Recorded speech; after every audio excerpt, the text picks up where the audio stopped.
Hello everyone, and welcome to our event, Fragile Neighbourhoods, Risks of Social Segregation in the Helsinki region. My name is Jussi Jännes, and I work as a coordinator at the Helsinki Institute of Urban and Regional Studies, Urbaaria, which is a part of the University of Helsinki. When we talk about social segregation, we're talking about the physical separation of people into different communities or neighborhoods. There are several forms of segregation. We could be talking about segregation based on a person's ethnic group, social class, gender, religion, health, income, or educational level, etc. However, what all of these forms of segregation have in common is that they often cause unequal access to resources and services. Thus, social segregation can perpetuate the inequalities in cities, as marginalized groups may face barriers to education, employment, healthcare, and other essential services, leading to a cycle of disadvantage. At the same time, the discussion around the topic of segregation is highly politicized. In the US, even the term segregation is currently listed on the federal government's list of banned words. And as I'm sure you all have noticed, you don't have to travel to the States to find heated debates on matters related to segregation. These issues are equally polarizing and opinionated here in Finland, and as per the focus of this event, also in the Helsinki region.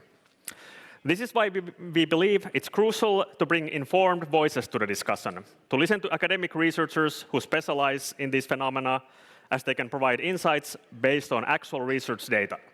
They can also provide us with the best methods for measuring social segregation in the first place. However, before I give the floor to the researchers, I want to give you a short presentation on a book that our Urbaaria Institute published recently. As a big portion of the book deals with different ways in which we can measure phenomena related to social segregation at a neighborhood level, I believe it's quite appropriate for this event. So, since May 2023, I've been coordinating a research initiative focused on identifying both social and ecological sustainability indicators that can be monitored and applied on a neighborhood and city block level. The neighborhood level sustainability indicator project was born from the growing need to bring the knowledge produced by sustainability science and urban research closer to practical urban planning. Sustainability indicators provide crucial information to support planning and decision-making, and they enable the monitoring and evaluation of the sustainability of urban development over the long term. To our knowledge, research projects focusing specifically on indicators that describe the sustainability of neighborhoods have not been undertaken at all in Finland before, and even globally they seem to be quite rare. Typically, the focus is on much broader areas, such as cities and municipalities, or even the whole country. As a result, the scope of monitoring has often remained unfortunately abstract. Yet, the most pressing issues related to sustainability challenges facing cities, such as urban growth, ecological sustainability, but also social stratification and segregation, ultimately revert to methods of construction and land use planning. For this reason, the decisions to guide urban development also typically occur at the level of individual plots, blocks, and neighborhoods. Moreover, by focusing on the neighborhood level, the phenomena being indicated tend to be more easily observable to anyone visiting or residing in these urban environments. Our project aims to promote the sustainability transformation by compiling existing scientific knowledge and striving to enhance its impact on urban planning and political decision-making. Our goal has been to identify as concrete and practical indicators as possible, which decision-makers, real estate and construction industry players, urban planners, or city residents can monitor. We started implementing the Neighbourhood Sustainability Indicator project by identifying professors and other leading researchers from 5 Finnish universities: University of Helsinki, Aalto University, University of Turku, Tampere University, and the University of Eastern Finland. We aim to find researchers representing as many scientific disciplines as possible, with the only common factor being that each one's expertise was related to urban sustainability in one way or another. There were also several researchers who did not primarily consider themselves as sustainability scientists. And if you look at the scientific disciplines of the researchers involved in the project according to how they are named in their titles, there are exactly 30 different disciplines represented in our project. A total of 52 researchers were involved in the project.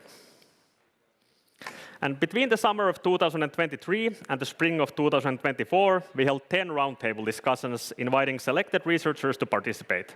During the discussions, these researchers brought forward what were, in their opinion, the most important indicators from their respective fields for measuring the sustainability of neighborhoods. We engaged in interdisciplinary discussions on how best to promote a sustainability transition at the neighborhood and local community level. These sessions often had a kind of snowball effect. In the discussions, researchers frequently suggested new topics and new experts whom we had not previously considered, and partly based on these ideas, we launched subsequent discussions. In addition to the roundtable discussions, we also organized an event here in Think Corner, where we invited the NGOs and researchers to share their views on how to make neighborhoods more sustainable. All 10 roundtable discussions, as well as the public event, were recorded, transcribed, and analyzed. Based on this analysis, a total of 130 indicators were collected from the discussions. Following the so-called three-pillar model of sustainable development, we initially attempted to sort these 130 collected indicators under the categories of ecological, social, and economic sustainability. However, examination of the indicators showed that these three dimensions are often in practice overlapping rather than distinct, and many of the indicators were inseparably linked to ecological, social, and economic realities. Thus, in terms of categorization, we didn't find this division very practical. Out of the 130 collected indicators, 29 were selected for our recently published book, which is now available for everyone to download for free. You can scan the QR code to get directly to the file. And the Finnish version was already published back in April 2024, but due to a lot of interest from international and non-Finnish speaking researchers, we decided to translate the book also into English. The English translation came out officially in October, and in fact, we consider this event as an unofficial publication event for the translated version. The book is called Towards More Sustainable Residential Areas, Indicators of Neighborhood and Block Sustainability. The 29 indicators included in the book were ultimately chosen based on which ones the researchers themselves deemed particularly important in terms of their own research backgrounds, which ones generated the most discussion in our roundtable events, and which ones had the strongest and most convincing argumentation behind them. In this way, our aim to showcase the researchers' own voices was realized most effectively and organically. We're quite proud of the final result, and we feel that it truly reflects the diverse top-level expertise available in Finnish universities. A total of 34 professors and other top researchers wrote about the 29 selected indicators in our book. Most of these researchers participated in our roundtable discussions, but there were also some who had not previously been involved in the project but brought specific expertise to the indicators or topics that emerged in the discussions. Here you can see all the researchers who contributed to the book. And after much deliberation, we decided to categorize the 29 indicators presented in the book under the following 4 chapters. Some articles would have fit under more than one chapter, but we believe the chapters capture effectively the broader themes that are emphasized when studying neighborhood-level sustainability. The chapters are communities and inclusion, well-being and social disadvantage, the state of nature and urban green spaces, and homes and streets. And as you can already see from the chapter titles, indicators dealing with social sustainability and specifically social segregation play a very large role in our book. Under the chapter of communities and inclusion, we selected social sustainability indicators that measure inclusion and interaction between neighborhood residents in terms of experiential aspects of their lived experience. The chapter on well-being and social disadvantage also includes social indicators. Here we showcase indicators that bring to light structural inequalities through various statistics.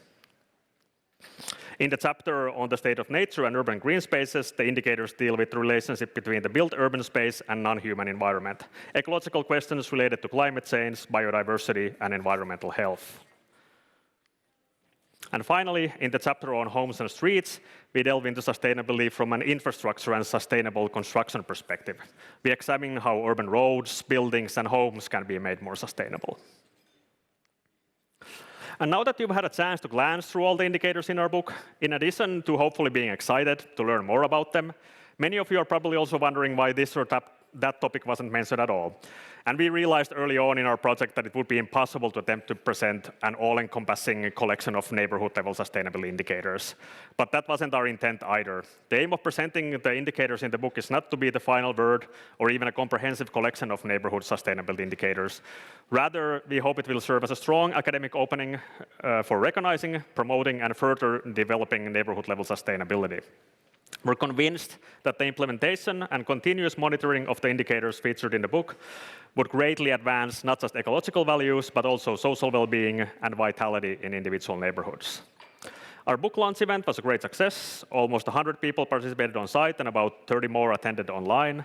And the book has already been downloaded over 2,000 times, and according to the Helsinki University Held Open Repository, it has been one of their most downloaded books, only trumped in numbers by official course literature. And all this shows that there's great interest in these topics. And now, of course, the big question is how to get cities and municipalities to adopt these indicators as part of their decision-making process. One avenue is, of course, increasing awareness through public events like this. And we also organize more targeted science-powering events where we can bring researchers involved in the project to discuss sustainability-related questions that relate to a specific project the city or municipality is preparing and needs help with. Another format, which we're already piloting with several municipalities, is identifying a specific indicator from the book that seems particularly relevant to the municipality, and then selecting a master's student from the University of Helsinki to test the indicator in action in the area and write their master's thesis around it. We've also organized a course where master's students got to practice fieldwork on the basis of some of the indicators, and then we shared the results to the municipal administration. All in all, whatever the form of collaboration may be, if any of you want to collaborate with us on the basis of the book, I encourage you to get in touch with me or my colleague Mikko. You can see our email addresses there. Thank you.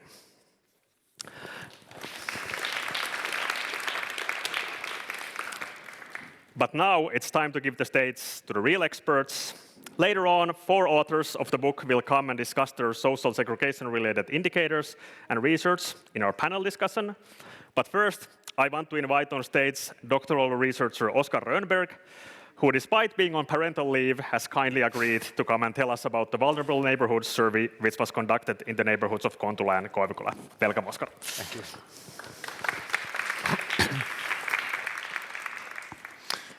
Hi, so I'm Oskar Rönnberg, a doctoral researcher, and I will briefly tell you about the research we have done in the research project, The Future of Diverse and Disadvantaged Neighborhoods in the Nordic Welfare States, Voices of the Residents, where maybe the overarching question is, how is life in your neighborhood?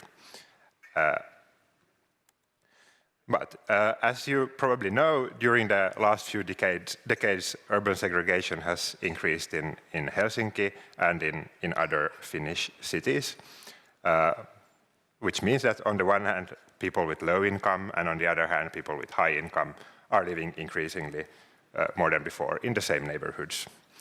And this development does not seem to be stopping. But increasingly different forms of disadvantage and different immigrant groups are clustering in the same neighborhoods. And by their position at the bottom of the social hierarchy of neighborhoods in the city, many of them are known as bad among other city residents, and also then those who can choose, they choose often not to move to these neighborhoods, which then further increases the segregation. However, those living in these ill-reputed neighborhoods are rarely heard. Many of them do not participate in research. Their voices are not often heard in the public debate. They do not, many of them do not answer these different kinds of polls and that are done. But what do they, the residents of disadvantaged and diverse neighborhoods, think about their own neighborhood and society at large? Yeah, this is a question that is important to understand, not only to get to know about the attitudes that different population groups have, but also for understanding what is the lived experience of segregation. How does segregation affect the everyday lives of people?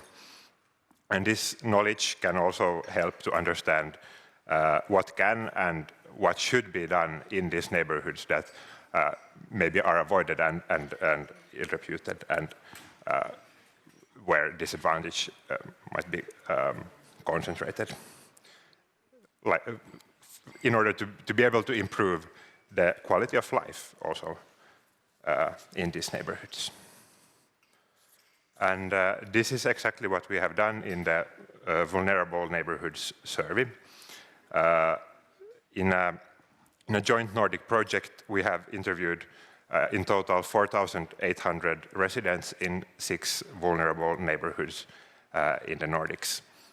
And the aim of this Vulnerable Neighborhood survey is to give a voice to residents of vulnerable neighborhoods. And by vulnerable neighborhoods, we refer to neighborhoods and the residents being more vulnerable for different different kinds of social risks, such as reduced educational attainment, unemployment, poorer health, higher crime rates, poorer reputation, and declining development. And in addition to Helsinki, this research was done in Gothenburg in Sweden and in Aarhus in Denmark. And there's the names of the different neighborhoods. The research is led by Professor Peter Esajason from Göteborgs Universitet, and here in Helsinki by Professor Mari Vaattovaara. And what did we do? The main thing that we did was to interview residents in these neighborhoods face-to-face, mainly by knocking doors systematically in the neighborhood. We spent about a bit less than 4 weeks in each neighborhood. And the picture shows what it basically looked like. It was a survey that people either could take themselves on a tablet, or then the researchers would interview and record the responses. And at the end of this face-to-face interviews, we asked that would you be willing to participate in a follow-up survey where you would get an invitation later by text message or email. And our sample size then per neighborhood is approximately 800 from this recruitment stage, and then 200 in the follow-up survey per neighborhood. And in order to be able to compare, to say something about how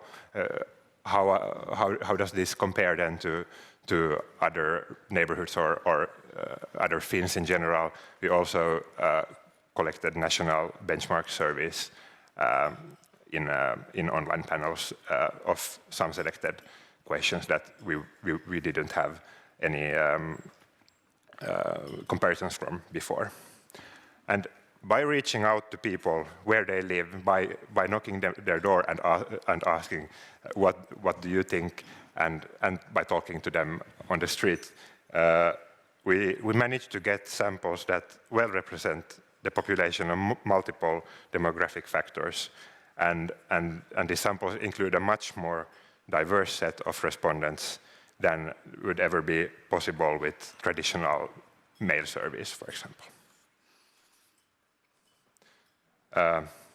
And we had a quite big group, 13 students as research assistants, and then us 2 researchers, and we knocked on more than 500 doors in Helsinki. And now I will present some of the results that we have quite simplistically about how residents in Kontula and Koivukylä perceive their neighborhoods, and comparing them to the average Finn. This research was not designed based on the book that you heard about before, but we measured a broad set of residents' attitudes towards the neighborhood that are related to at least following indicators from the book. So it's related to perceived quality of the living environment, about the vitality of neighborhoods, and neighborhood cohesion. And well, most residents think that it is good to live in Kontula and Koivukylä. But as you see from the graph, while in Finland most residents will say that it's very good to live in their neighborhood, in Kontula and especially in Koivukylä, there was a significantly larger amount that would say only fairly good. And also the share of those who think it's bad in their neighborhood was higher. And this is also reflected in the willingness to move away from their current neighborhood. So in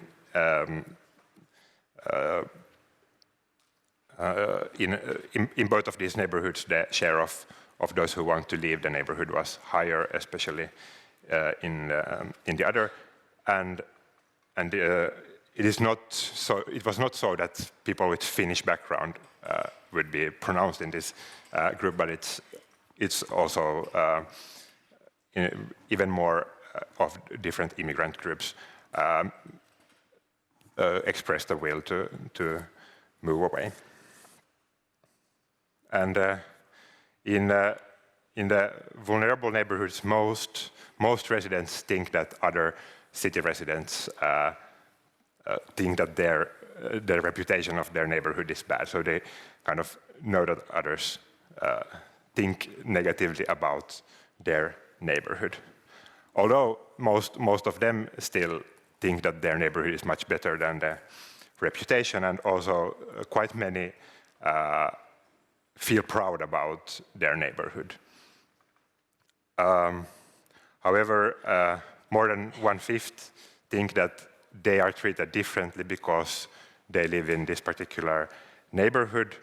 And one risk with segregation is that the place where you come from, where you live your everyday life, that it will kind of affect your chances in society. For example, whether you are whether it can be more difficult to getting employed. So that is one risk. And also, when many of the residents think that the city doesn't invest and care about them or their neighborhood as much as other neighborhoods, it may affect the also the kind of self confidence of people. And then how then do the people in the neighborhood work together? How is life with the other neighbors and other residents in the neighborhood? We see that a bit fewer think that people are willing to help their neighbors. There is much less trust in the other residents in the neighborhood. We measured this with a few different questions. But generally, people get along with each other. What I think is quite striking is that almost half of the respondents think that people do not share the same values, and this was also came up when talking to people. So people live in very different ways, and people usually don't know other neighbors so much because the neighbors are changing so often. Then we asked about some possible problems that there could be in a neighborhood. These are just a few of them, where I think that in Kontula and Koivukylä, there was a large proportion of share of the residents expressed that, for example, the quality of the physical appearance of the neighborhood is getting worse, or was at least that it is a problem. Public drunkenness and drug use and drug dealing is very recognized as a problem of about 90% of the residents, and many of them even think that this problem with people drinking in the streets, and especially with the drug use and drug dealing, that is quite visible, that this is a problem that in the last few years has become worse. Which I think is quite much reflected in this question about how safe people think it is to be in their neighborhood after dark. Very few respondents say that it's very safe, and much more than in Finland in general, people express that they feel unsafe or very unsafe. For example, in Kontula, these feelings were mostly attributed to the Ostari shopping center area, but not always. And then lastly, one of the drivers that behind the increasing segregation relates to the worries that families have about their children's schooling and education, and we know that many middle-class families choose to where they live and to which school their children would go. That they choose to choose another neighborhood than it is, because they fear that going to this school would maybe affect their learning or future negatively. And on the other hand, reduced educational attainment is one of the possible negative effects that segregation can have, and in Kontula and Koivukylä, only half of the residents think that children in this neighborhood have an equal chance to get a good education compared to children living in other neighborhoods. While we don't, in this survey, while we don't know why they think that the children doesn't have an equal chance to good education, it is unlikely that the schools in the neighborhoods would be the reason for this. Residents in both Kontula and Koivukylä trust their schools quite strongly, especially in a Nordic comparison, and particularly families with immigrant background have a very strong trust to their schools. On a scale from 0 to 10, they have their trust is, the average or mean trust is about 8. And these results, I think, highlights that the institutional quality of the schools in Finland is quite stable, even in the minds of the residents of the most ill-reputed areas that many are avoiding. And then what can be done, what should be done in the vulnerable neighborhoods? Based on the results of this research, it seems that the most pronounced problems are related to the social disorder and feelings of unsafety, that there are drug problems visible in the street, and you don't feel good about that, which then translates to a desire to leave the neighborhood for those who can.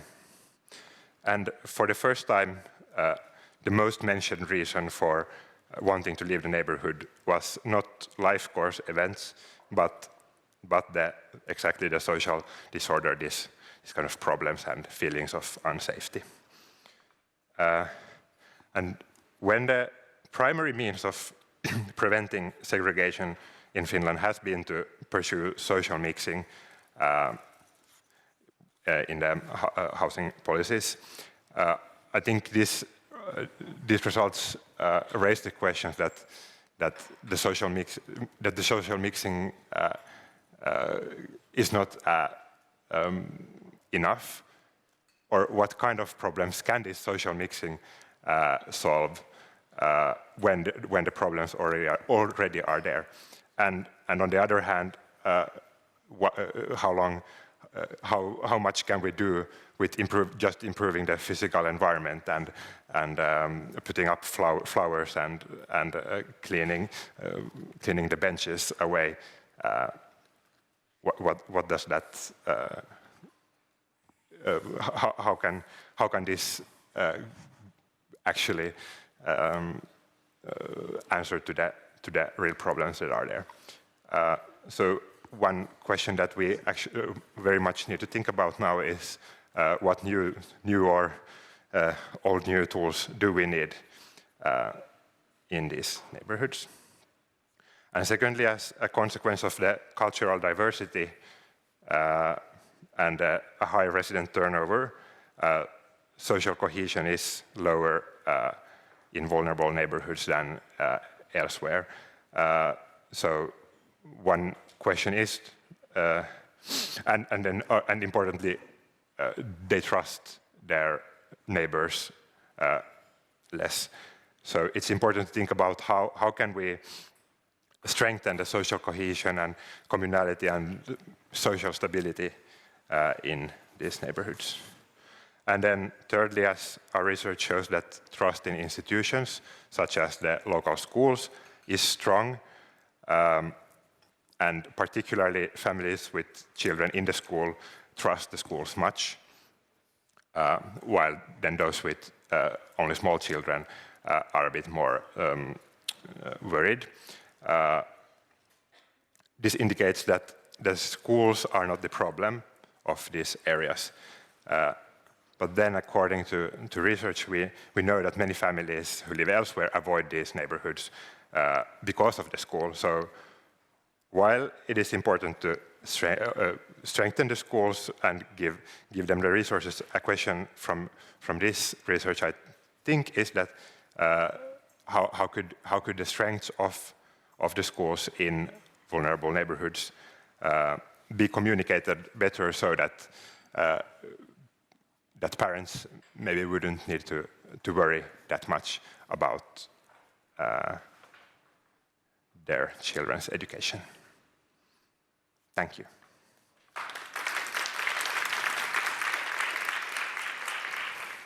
Thank you, Oskar. And now we have a little bit of time for a couple of questions from the audience.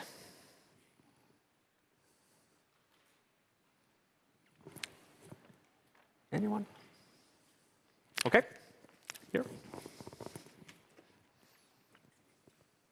Thanks, Oskar, and congratulations on the book to Mari, Jussi, and Mikko, and all the writers.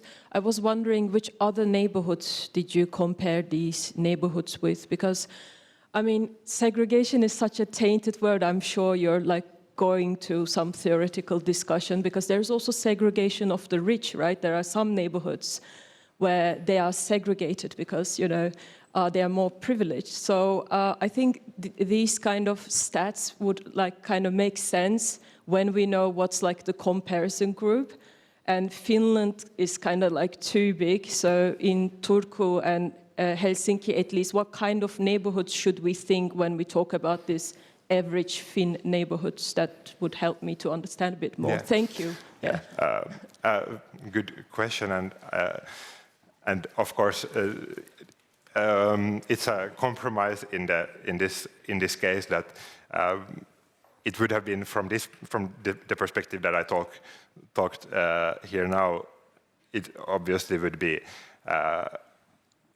best to compare to the to the rest of the city and like have a very good sample of the city in question, so the Helsinki region here. But in the context of this research project, where there were other interests than only the views on the neighborhood, we had the sample of the national sample is kind of we don't know even about this like what city they are from, so it's kind of geographically encompassing the whole country and representative for the age and gender of the respondents. Any other questions? Okay, in case there's no other questions, thank you once again, Oskar.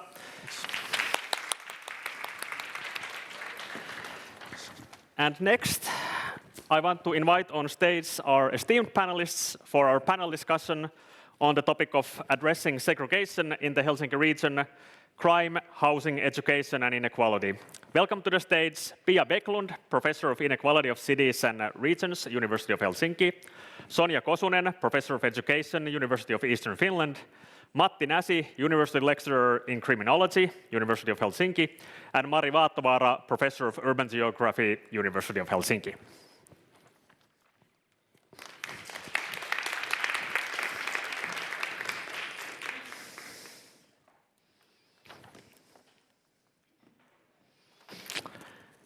Okay, so let's get straight to business. As all of you wrote about different social sustainability indicators for our book, perhaps we could start with a round of introductions coupled with a short description of each of your indicators. And maybe we can go in order. So Mari, if you start. Okay. Oh. Yeah. Yes, so I'm Mari Vaattovaara, and my indicator for the book, and now I printed it to be very exact, because this was about exact indicators. It was diversity of housing stock and residents and residential turnover. And in my indicator, I was thinking and referring to the research where we know that actually the social structure of a neighborhood is built on concrete. So if we don't have enough of diversity in the housing stock, there is no way we can have diversity in the social structure of the city. And now, because we have not been building very diverse neighborhoods during the last 20 years, we see that there are huge differences in the residential turnover of neighborhoods. We were worried about Kallio 20 years ago, and I would say almost for no reason, because people were changing once in 4 years. But now we have newly built neighborhoods far from city center where the residential turnover rate is faster. People change once in every 3 years. Thank you, Mari. And then Sonja. So I'm Sonja Kosunen, Professor of Education at the University of Eastern Finland, and my chapter was about segregation and education. So basically this relates rather much with what Oskar was just presenting. And it was more or less about 2 different themes, availability and accessibility, by which the first one refers to the provision of education in neighborhoods and in certain areas. So other easy centers, which mean daycare centers, päiväkoti in Finnish, other schools, primary schools, secondary schools, and also all the way up to secondary education, higher education, and these sorts of what is out there questions, also related to public and private provision, which of course is one of key themes apparently at the moment before the elections, also in the public debates. And then I slightly touch upon the question of accessibility, meaning who actually gets in and who doesn't, and kind of why. And I guess we will get to these questions also later today. Thank you. Thank you, Sonja. And then Matti. Hello, my name is Matti. And our indicator with my colleague is really focused on crime and measuring crime in time and space. Crime doesn't really happen randomly, especially in a city context, but we have different areas, different focus spots, we call them hotspots, around the city where more crime occurs. And we're trying to measure and trying to find out where these sort of hotspots are. But we also have issues and challenges in terms of how do we get data to support this type of work. We have the police recorded data, but that only counts to crime that comes to the attention of the police. But that's only the tip of the iceberg. So we still have issues on trying to find out information about this so-called hidden crime that doesn't come to the attention of the police. And those tools we still currently are quite lacking.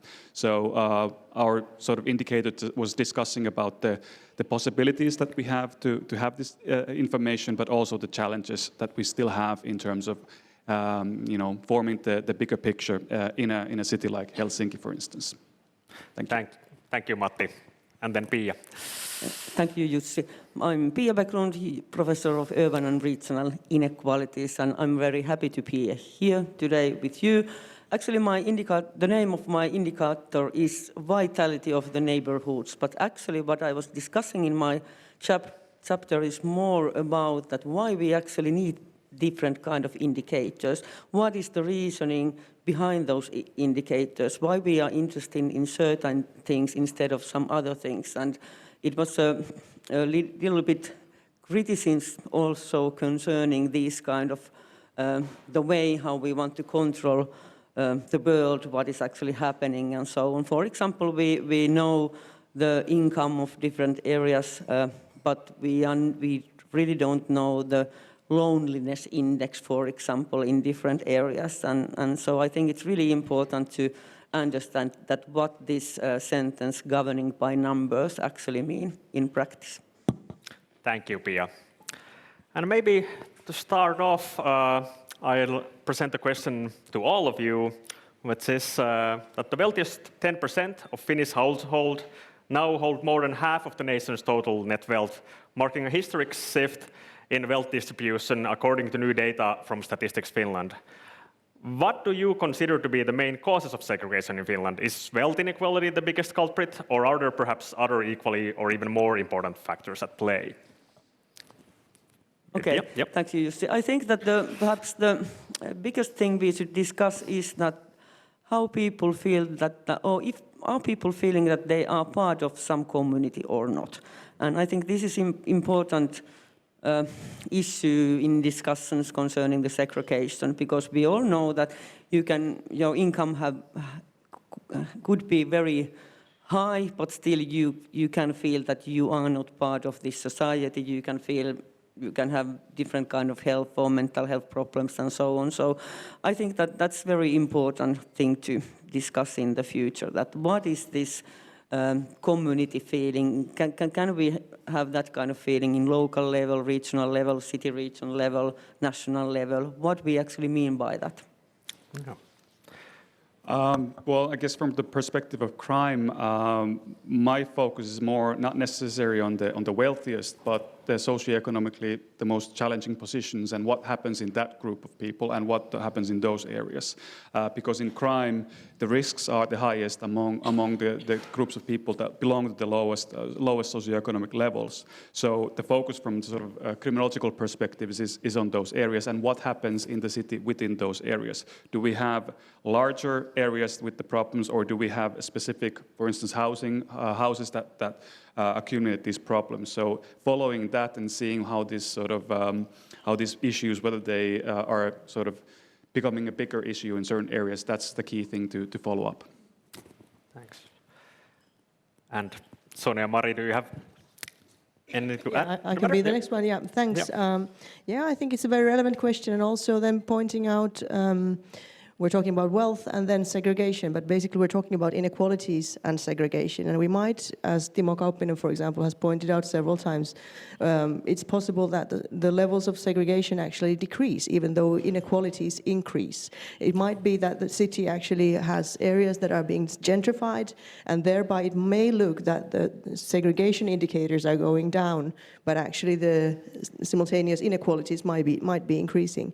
And I think this is one of the things why also looking at the wealthiest quintile or decile is relevant, because, for example, in my field, in sociology of education, it is always relevant to ask what is it that the most affluent ones are doing, also in primarily public education systems such as Finland, where there is always the distinction. There are ways that the higher social classes, upper social classes are actually distincting themselves. But the question is how. And I think this is one of the relevant questions in investigating segregation patterns in the educational sphere, at least. Thank you. Yes. Maybe I would bring the question, although Niila was addressing the segregation on national level, it can be a lot of different things, but I would bring it down to neighborhoods. And we know also based on our own research that on national level, it can be so, and it has been so, that differences haven't really increased. But within cities, at the same time, as Sonja was saying, they have increased. And that's why I would go to the weakest neighborhood and really ask whether we are taking care of the needs of the local residents in the weakest neighborhoods. And my argument following that is that based on the 7 last years, we have forgotten the people and we have been developing the city for the needs of the construction companies and building infrastructure. Thank you. And next, I want to ask you, Pia. You sort of alluded to this already, but in your indicator article, you argue that measuring social sustainability indicators is inherently political and can emphasize certain aspects over others. So what steps can we actually take to ensure our measurements provide a balanced and comprehensive understanding of the phenomena? Okay, this is a really tricky question even. It's my own question, but first I want to comment Mari's comment actually, because I think I really absolutely agree that we have forgotten the citizens lately, last years, and we should understand better that what neighborhood means actually in everyday life. We should understand better how people are moving around the cities and city regions. We need to take the concept of accessibility very seriously, accessibility for urban green areas, so different kind of outdoor sports or schools or whatsoever. So I think it's really important to underline the fact that citizens are the most important, and I really like that we use the concept of citizens instead of the concept of residents, because residents means that we look at the people somehow, from here, and citizen as a concept means more that people should have political agency. They should be involved deciding what we actually want in this area. But of course, we all know that there is no such a thing than that a common voice in any neighborhood. It's totally impossible to find something like that, but still I think that even we might end up having very different kind of ideas how we should develop this neighborhood. It's really important knowledge, experiential knowledge. It's something we really need to listen, and we just need to understand how we can use it. But nowadays the situation is that if we don't know how to handle this kind of qualitative data, actually, so it's much more easier to say that 75% or something like that, but how can we understand that this is also very important knowledge, how people feel in their everyday life? I'm not sure if I answered to your question, but hopefully, yes. I believe you did, and sort of in continuation to that, you mentioned that social development of neighborhoods has typically been measured based on factors such as income, level of education, and the proportion of the population with a foreign background. Do you see these indicators as inadequate, and if so, why? No, I think we also need those if we want to follow certain type of development in different areas, but they are not enough. Because, of course, the areas, neighborhoods are much, much more. And if, for example, if we think about that we use some kind of statistical data, we produce different kind of maps. Those maps have so huge, they have so huge power inside them. So, and we don't know how different people interpreted those different kind of maps. And we need to understand that every time we use some kind of indicator, we produce the maps, we also paint the world to the other people who have never been in those areas. So we produce reality for the other peoples as well. So that's the reason why it's important that those maps we are actually doing, they should be full of different kind of information. Because, for example, we know that Kontula is a really nice area if you think about the green areas. It's very good, they have very good public transportation from different areas. The Ostoskeskus shopping center is actually really good, and there's people usually like to live there. People move back there as well. So we have different kind of things to remember all the time as well. Thank you, and this actually provides a very good bridge for my next question to Matti, which is, in light of the recent news regarding the resignation of Helsinki Police Chief Jari Taponen, do you think the way the police report crime reinforces segregation? And also, what about the media's crime reporting? Well, it's a good question because Jari is here, so it's... yes. Yes. So I'm not going to comment on that. But in terms of, this all comes down to really the reputation and how these areas are represented, both in terms of usually through the media, but whether it's through the voice of the police or whether it's some other voice. It's a big question in terms of what kind of information do we produce. I know that people do still have that, even without the sort of necessarily the media outlets, they have some kind of inkling on what areas are good and what areas perhaps have issues. So it really is, usually in terms of when we think about crime, the problems within a region or within an area, the problem areas are pretty targeted.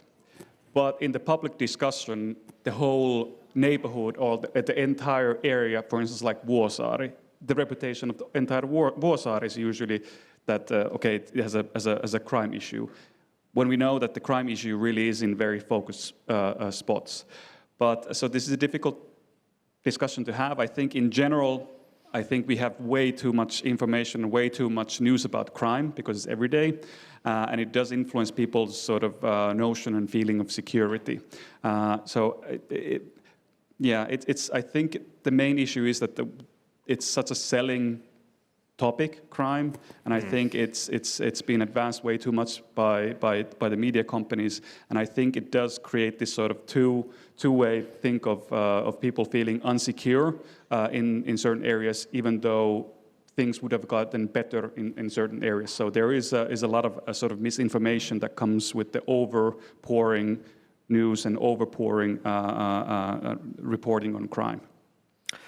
Thank you, and I want to sort of still continue on the same topic. Do you then think that there are ethical concerns in general with publicly sharing crime statistics for different neighborhoods, considering it might reinforce negative stereotypes and discourage people from moving to those areas? Yeah, it's a big issue in terms of if we have this problem that people don't move into certain areas because they think it's unsafe. I think it creates a problem. And if this problem then escalates that you really do start having areas where people just don't want to move, then we really have a big issue and really big problem. But like in the previous presentations we show in areas that are seen as not necessarily good areas, people are still relatively happy there. So it's really usually the view of the outsiders is usually much worse than among those people that actually live there. And again, we do have certain problem areas, but they are pretty targeted problem areas. So I think if this sort of issue and this sort of feeling that we have unsafe areas grows, then we are going to start having more problems. But if it's unethical or not, it's a good question. I think one of the big issues is this sort of school shopping, where people that have the means to shop schools, and they do that, that's going to start building a cycle of problems. And the other issue is that we have is what people feel unsafe. It relates to sort of these issues of public space, people that use drugs, alcohol, and are visible in this sense. I think these are some among the main concerns people really have. And how do we address these sort of issues that we have? Increasing drug problems, we have increasing consumption of drugs, and we have increasing consumption of drugs in public space. So these are really the issues that we can easily target and this way create safer areas and safer spaces.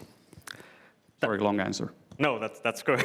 good. And you mentioned school shopping, which then brings us to Sonja. I want to present basically the same question to you as well, but with regards to education statistics, do you think similarly that there are ethical concerns with publicly sharing statistics related to, for example, grade averages?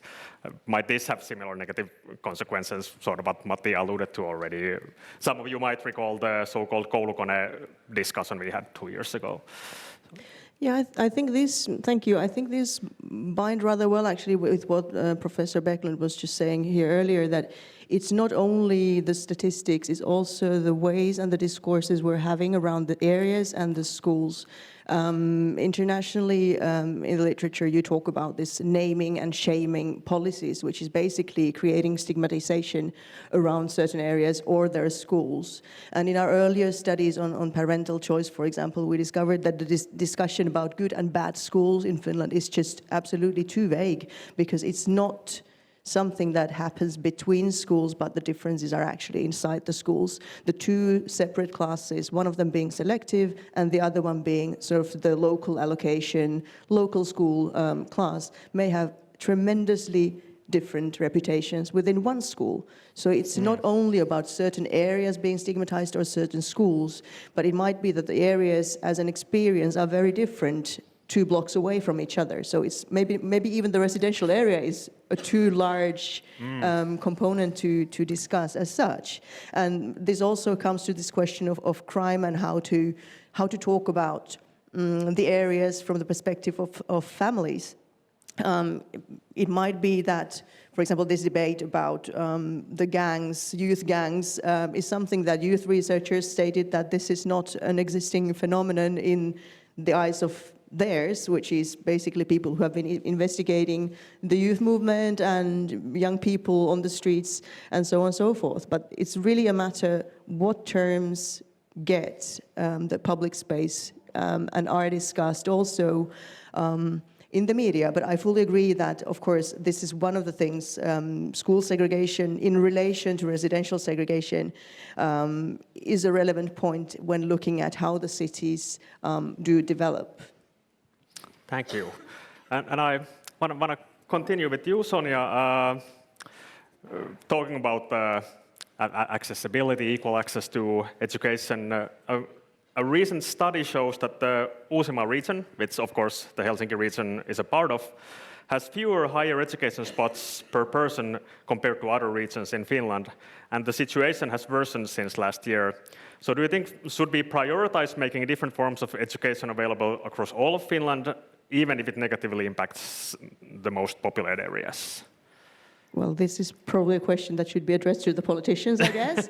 But in general, I think the geography of higher education is also a very relevant point. Of course, when it comes closer to families and their residential choices, for example, it's about the ECEC and it's about the schools. Where do we live? Which schools do we consider something that would be good for our children, as Oskar was presenting earlier.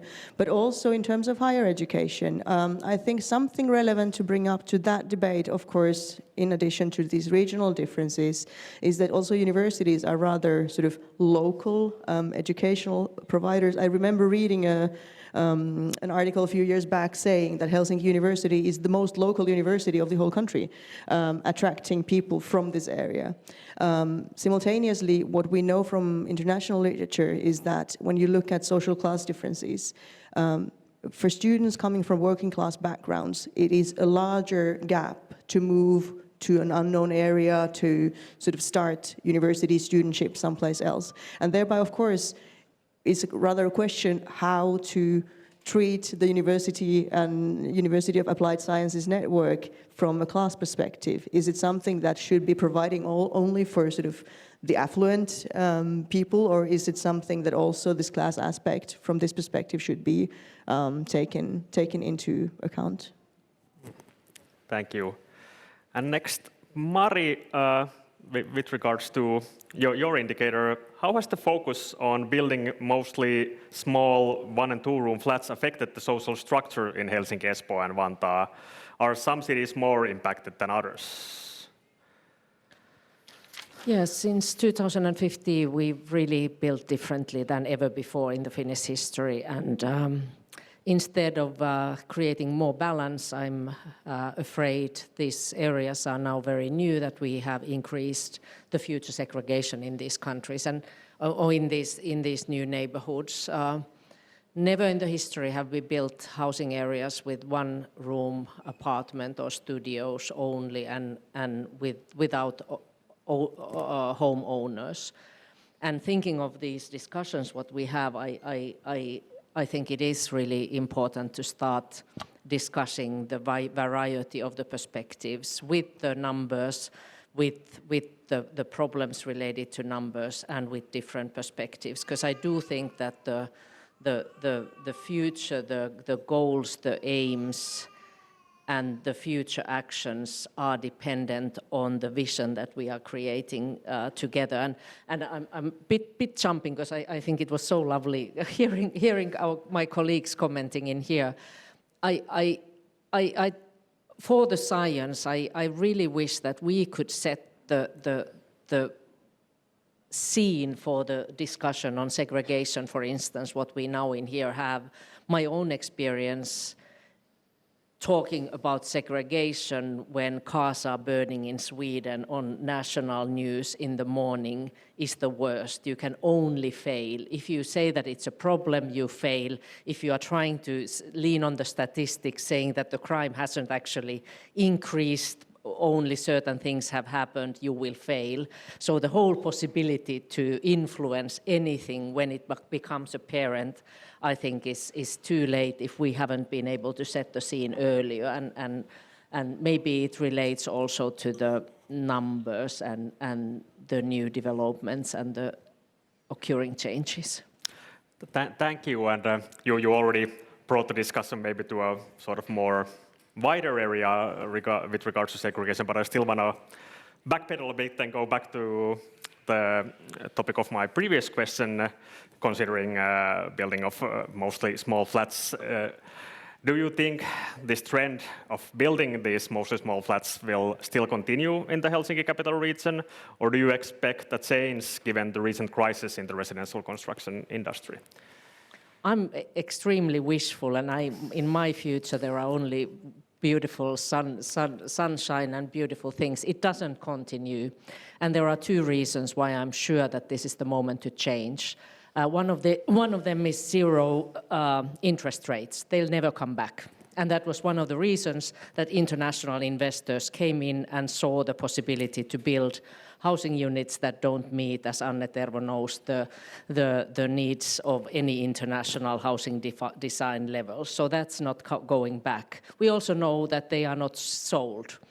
There are no buyers for those, for good reason. So in that way, I think also now it's time for the residents, it's time to try to change and find out what the real needs are, where the housing market is, and that's why I'm sure that it won't continue and everything will look better. Let's hope. And my next question, again very connected to this one, is for all of you. Do you think segregation is growing in the Helsinki region?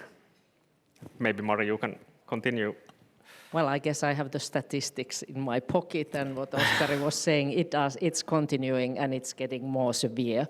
And maybe that's one of the reasons why also within this book of inviting different experts with their wisdom, with their perspectives, with their capabilities and capacities is really needed. It's not thing that we can't solve, as I think Matti nicely said, that it's not all over, it's not in every building, in every corner of any residential areas, but there are differences, for instance, related to drug use, what also Oskar was showing up, that should be targeted and take care of instead of talking generally about all possible kind of segregation questions of being a problem. If I just a short comment to Mari, I think that it's also important to remember that all policy decisions have the includes regional dimensions. So we are talk quite a lot about the housing policy and social policy issues, but then cultural policy inside the cities and education policy and policies concerning the young people, green area policy, all these are affecting the neighborhoods and the different areas. So we really should understand that we can't focus only one policy sector. We should make all different policy sectors to discuss together.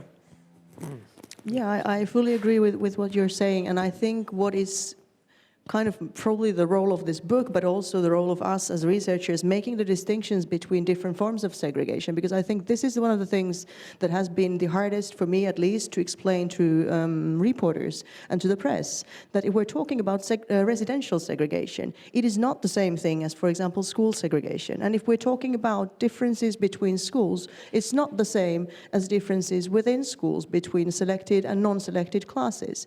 And if we influence, for example, a residential segregation through different housing policies or traffic or whatever, it may have an influence on both the between school segregation and within school segregation. Well, in case we, for example, if the cities, for example, decide to diminish tracking in schools, meaning that there is no within school segregation, it may have influences to between schools or residential questions when families start moving.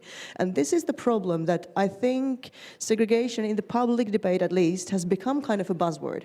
You can use it for whatever, and I think this is the distinction that us as researchers, we need to be quite strict about, like which one are we actually talking about, because they do have interrelations, and I think thereby this book is an excellent example of what are all the possible, and there probably is much more, but what are examples of the sort of materializations of segregation in its different forms. Thank you. Because Mari here is a positive person, I'll be the negative one here. In terms of, from the researcher's perspective, if we think about the topic of crime, it's I've kind of long given up on the hope that any kind of research me or my colleagues do doesn't really count much, because crime is approached usually by media from the topic of something it's something that we should be worried about. If you have a positive outcome of positive trends, it doesn't sell. It's not a good sales point from media's perspective. So the focus is always going to be on negative aspects, and it's always going to present itself as things are getting worse, and that's always the question. So what sort of statistics or research or whatever findings we find, it doesn't really kind of matter. So my main focus really is on teaching and trying to focus on that more. In terms of the issues related to drugs in Finland, is that the reality is that it's increasing. We see from THL wastewater data that it is increasing. And we also have the issue that it's not just a problem amongst the socioeconomically in the weakest position, because it's increasing also among students. The so-called polydrug use is increasing quite a bit, but it's also increasing in the wealthiest among people. Aspects such as cocaine, it's not a cheap drug, so it's really puts also a cap on in the sense of who can buy that. In Sweden, we are currently in the situation that there's an overflow of drugs in the market. So they can bring in drugs, but they can't sell it all. But what we can do in Finland is that they sell it here. So there is also that opportunity of creating money and making money in Finland through that. But there's also the need and the user group in not just in the poorest section of people, but also in the sort of middle and upper class groups, even among the students. So it's going to be interesting to see how this trends going to continue in the future in the drugs, and I think that's going to dictate a lot of the public safety and crime-related public safety in the years to come. I'm just interested to know, of course, it's a super difficult question, but do you see any solutions to either of these issues, the media bias or this increased? Or the media bias?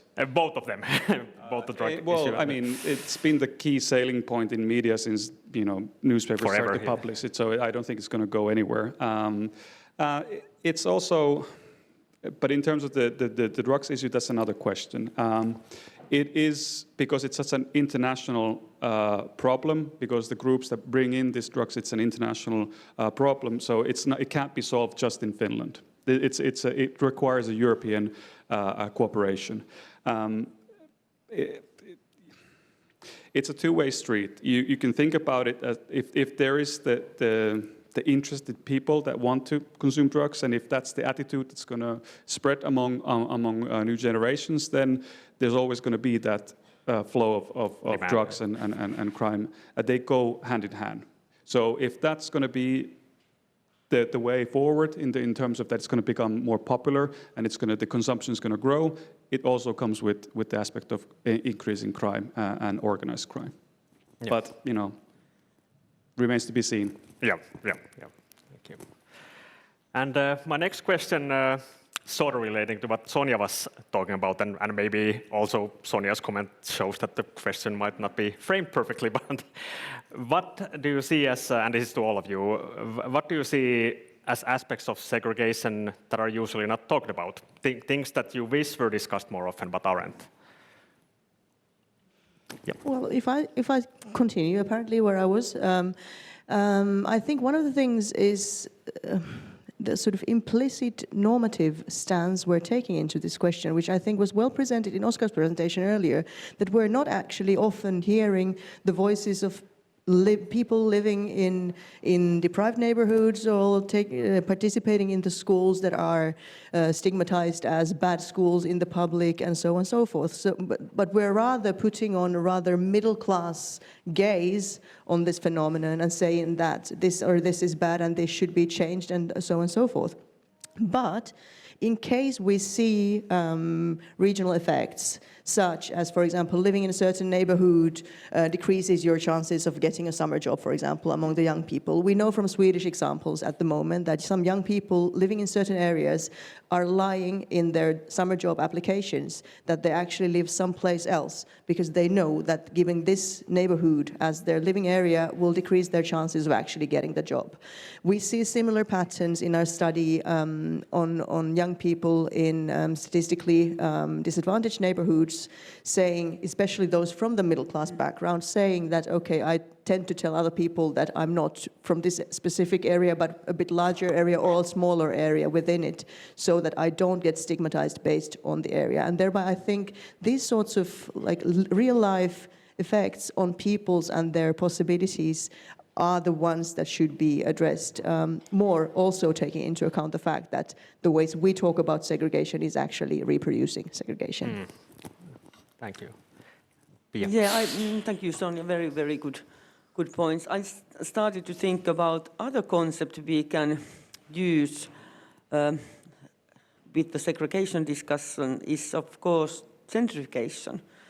For example, the eco-gentrification is something we should discuss more, what is actually happening. So segregation is bad, gentrification is good or bad, or what we mean actually in that. So if some changes are happening in some area, of course, also other changes are happening in some other area, of course, as well. So I think that the dynamics of cities, it's also something we should discuss. And then I think Sörnäinen and Matti can tell me if I'm badly wrong, but Sörnäinen is a good example that there has been huge discussion concerning the drug problem, but perhaps those people who are there using those drugs are not living there. They are coming there from somewhere else. So we should also understand that, that those neighborhoods are not the islands. So all the problems are because of those people living there, those residents. The dynamics of the cities, that's something we should understand better, I think. That's really interesting, and in general, I'm glad you brought up sort of this the fluidity of these spatial aspects. Of course, you're talking a lot about drug trade, for example, and of course a lot of it happens online and isn't sort of localized in a sense. Do you still see this sort of focus on neighborhoods to be valid, even though so much of so many of these problems also have this sort of like fluid? I think neighborhood is important, of course, important concept, but still what neighborhood means to different people, that's also very important to understand. And yeah. And Mari, Yeah, about segregation, I think, as Sonja already mentioned, when I started my first studies in already last century, whenever it was, and the empirical outcome was that differences, local residential differences were increasing. We were not allowed to say it. I got a lot of moral judgments on saying that in Finland we don't have differences, and if we have, they are not increasing. And if they are increasing, you are not allowed to talk about it. Then 15 years later, after 20 different empirical studies, we started to use the word segregation, as we thought that there are processes that actually could be and should be called as a segregation. Now we are, I think, in a situation where everything is justified by saying that this prevents segregation. So it has come like an empty word that we just use to justify whatever we think. And we really don't, as we have nicely, I think, here discussed, and I'm sure people have more to say about it, we are still not there, and we should get to the real life problems, solve them, and then rest the citizens, which I like as Pia mentioned, to live their own life. The problem I think that relates to segregation is that the strongest driver of segregation is not within those segregated neighborhoods. It's the avoidance. And that makes it very, very difficult problem to tackle, because it's somewhere else, but where? And even as a researcher, how can you find the people who are avoiding?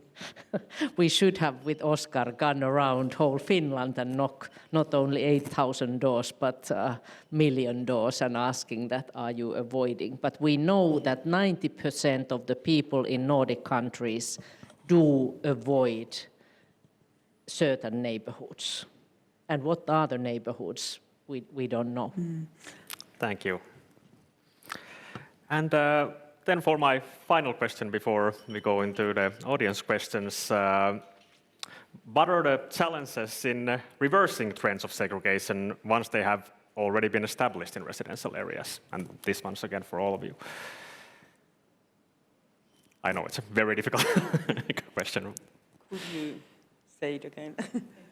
I'll repeat it. So, what are the challenges in reversing trends of segregation once they have been established already in residential areas? Well, if I say something that I've come across also internationally in these spheres, is that in case there is this idea that segregation should be avoided, in democracies, you need political will to execute that. And I find this is like not a question for us researchers, but it's a question for the politicians. And it's not like, as Mari just said, there is this general debate that, of course, we do all these things to avoid segregation. But sometimes the things are done even though there's a lot of research evidence that this is actually going exactly against the grain. And thereby, I think one of the key factors is the political will and the question if there is such thing. If I Matti. Okay, thanks. I think that the important thing is that, so please Matti continue because I lost my idea. I'll continue your thought. I can read minds. If I think about this from my perspective, is that one of the challenges it relates to this political aspect because everything is so short term, short cycle. So we have a project for something, lasts for 2-3 years, and then a new government comes in or new people come in and they have a different idea. So we do create this. We create a vast amount of information that's just out there. But it's really this lack of sort of long-term investment in trying to, or long-term political willingness to try to implement these sort of ideas or even to listen to these ideas. So I think that one of the problems is that we do something for 3 years, we don't even know whether it works or not, we don't do any measurements whether it works or not, and then we do something else. So we are lacking this sort of long-term will on doing things, in a longer time period. I think these days that there's the sort of idea that we only look ahead a couple of years, but we don't really think about things in 10, 20, 30 years' time, which is, I understand it's difficult, but there's not really this sort of a political will to do this. It's more of quick gains and short-term thinking. Now I remember. I think that it's also very important to think about that what kind of differences are acceptable in our society. And this is something that politicians should discuss, and what's the reasoning behind that. When we can say that now it's about the segregation and some kind of negative development, when it's just still okay and, Yeah. And if I can add one more, I think it's the institutional silos that we should break down, because many of you have been working in different neighborhoods for quite a long time with one perspective, and then someone from somewhere changes a law somewhere and it all comes down and all the great achievements are gone. So that way I think also the institutional collaboration and setting targets, and also I think follow-ups, that do they and in what way are they met. Thank you. Thank you everyone, and that was the last of my questions, but we still have around 10 minutes time for audience questions. We wanted to leave sufficient time for that. So, anyone?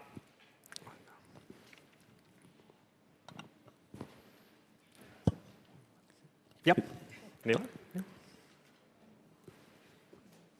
Yeah, thank you. This was a very, very interesting, thought-provoking session for me. And I was really intrigued by these concepts of citizen and neighborhoods. And I think this is really important to discuss because, and coming to these international examples and how there is political sphere and there is also internalization in cities, comparing I was living in Rosengård for a while in Malmö, and I hated it because Malmö University built these student housings there for social mixing, and there was nothing else to do in that place. For me, it's not a neighborhood, it's just a place to live.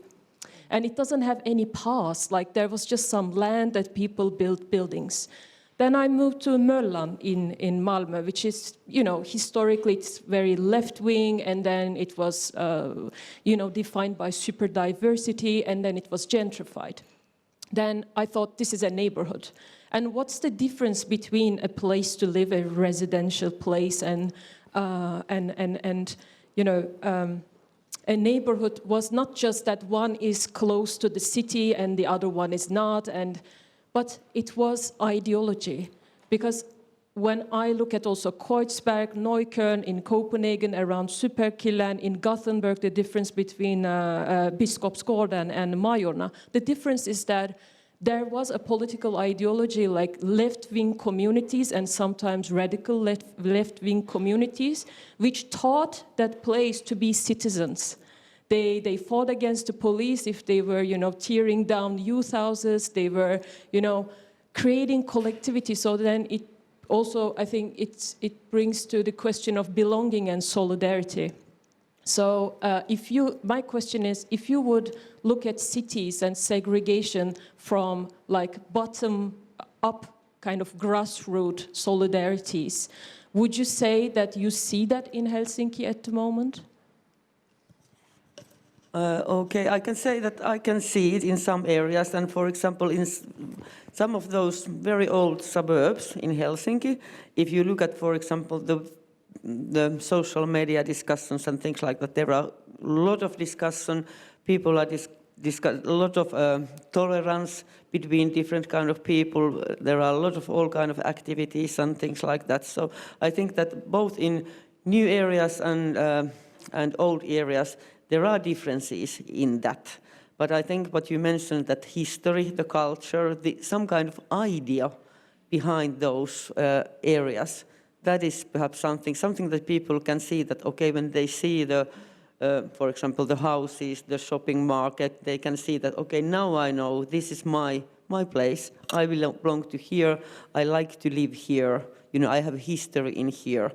So something like that. But of course, new residential areas are in different situations because there are no history. Or the history, for example, in Helsinki, in Jätkäsaari, Verkkosaari, Kalasatama, those new areas used to be in harbors.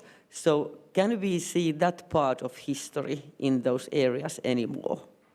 Or is it so that we just, get rid of everything and then we build something new? And then there are new people are coming together and there's nothing they can, understand that now I'm part of the history of this area. I'm not sure if I answered your question, but yeah, anyhow. Yeah, and if I continue from there, what we see in our studies as well is that in certain areas that might be stigmatized publicly, the young people living in these areas may have very strong local identities that I actually come from here. I'm part of this community, where they might be over generationally. It might be that their parents and grandparents live in the same area. But what is important there is that these young people still, even if they have very strong identities coming from these areas, they still often have to comment on the stigma produced by the public debate. Like, how do I distance from it, or sort of own it, or suffer from it?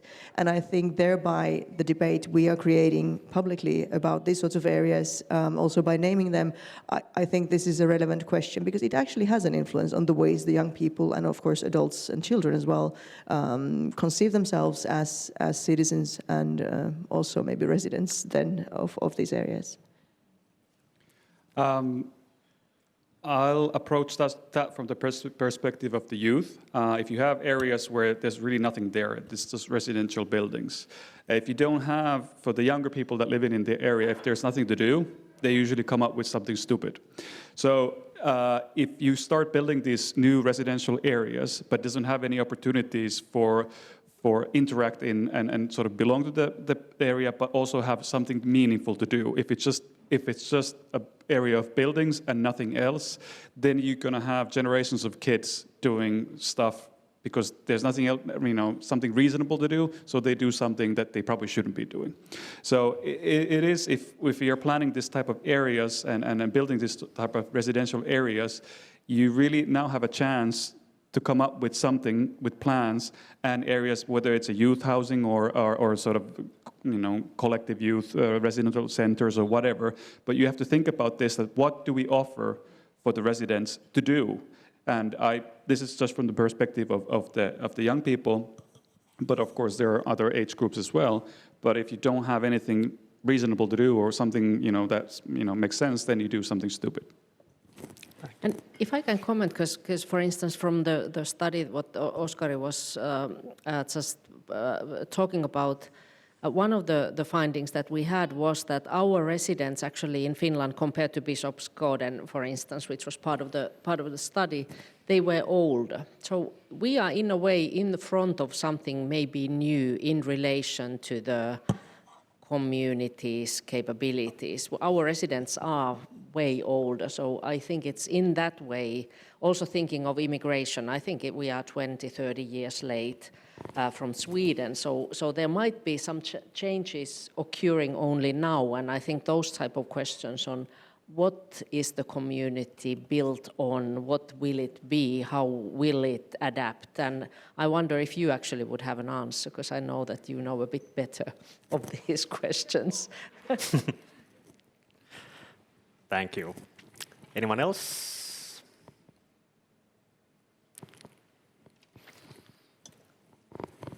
Mikko, do we have any questions online?